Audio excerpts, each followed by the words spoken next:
Lionel মেসির কাছে একবার জানতে চাওয়া হয়েছিল ফুটবলে প্রজন্মের সেরা কে। রাগটাগ না রেখে আর্জেন্টাইন সুপারস্টার বলেছিলেন লাইয়েমেলের নাম।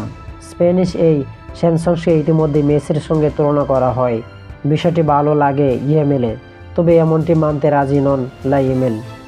বার্সেলোনার তরুণ তুর্কি মনে করেন মেসির সর্বকালের সেরা, তার সঙ্গে বা কারোর সঙ্গে তুলনা করার ইচ্ছা আপাতত ইয়েমেলের নেই। ইন্টার মিলানের বিপক্ষে চ্যাম্পিয়ন লিগে লড়ার আগে বার্সা তারকা শুনেছিলেন নিজের লক্ষ্যের কথা।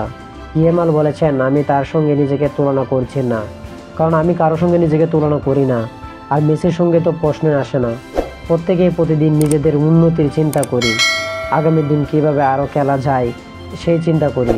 সে কারণে আমার মনে হয় মেসি বা অন্য কারোর সঙ্গে তুলনা কোনো পার্থক্য নেই আমার। আমি নিজের মধ্যে শুধুমাত্র ফুটবলকে উপভোগ করতে চাই। ইয়েমাল আরও বলেছেন, আর্জেন্টাইন সুপারস্টারকে তিনি সর্বকালের সেরা ফুটবল হিসেবে চিন্তা করেন। তার মতো আমার হওয়া অসম্ভব।